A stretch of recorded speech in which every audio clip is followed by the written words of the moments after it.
Hi guys, my name is Caitlin Hollinger. This is a little quick about me and Chapter 1 discussion. I am a 7th grade math teacher at Donegal Junior High School. I've been teaching for 10 years, a couple different experiences that I've had with teaching in a couple different school districts. While at Donegal, I've started directing musicals and show choir. A couple of photos of that in the bottom left is our students practicing for a musical Annie that we did 2 years ago, and on the right is our show choir called Swing Singers at a performance this year. This year, in addition to those things, I took on co-advising the Yearbook Club and the Future City Club, which has kept me very busy. Outside of school, I really enjoy singing, and I actually started performing on stage. And right now I'm performing in Fulton Theater's production of The Hunchback of Notre Dame.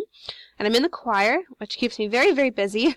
I perform every night except for Mondays. So you should come out and see the show. It's really good. I also like to show dogs with my family. It's something I've been doing since I've been a child.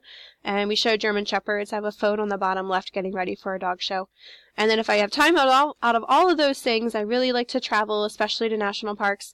It's a goal of my husband and I to get to all the national parks in the U.S. And we've been to about 20 of them out of the 60, so we're about a third of the way along. On to the main event, comparing strategies of assessment to assessment as learning. I think ultimately they both have the same underlying structure where students are asking the question, where am I going, where am I now, and how can I close the gap?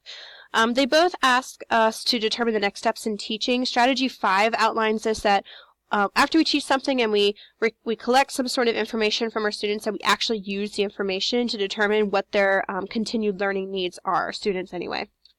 This is outlined in part 6, where the oral presentation, that after the presentations, the teacher will address misconceptions and provide any more examples to facilitate the class discussion.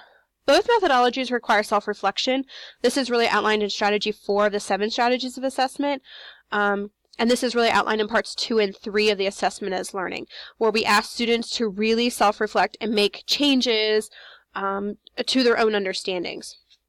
Both methodologies require clear vision.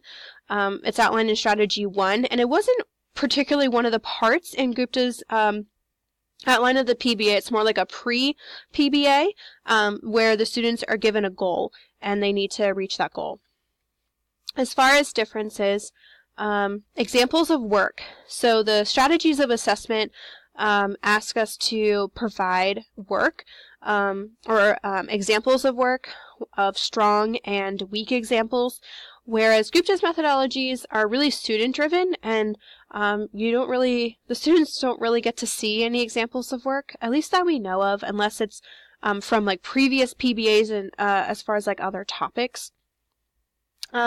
Feedback prior to assessment. Strategy 3 in the 7 strategies of assessment basically requires that students be given descriptive feedback prior to assessing. And Gupta's methodology doesn't really give too much feedback from the teacher. It's mostly from their peers, the student peers. And the teacher is just basically there to facilitate it. As far as further instruction, strategy 6 and the 7 strategies of assessment, definitely more teacher-focused, with the educator utilizing information to design the further instruction with included practice, where the PBA asks students to use their own gathered information to make decisions. So it's definitely a little bit more student-driven, I think. So strategy 7 kind of interested me. That kind of seems to encompass all of the parts of both the Gupta's assessment and the other strategies for assessment. And which one describes me? I think probably the 7 strategies of assessment. And I am actually out of time. So I hope you enjoyed it, and I'm looking forward to hearing all of yours.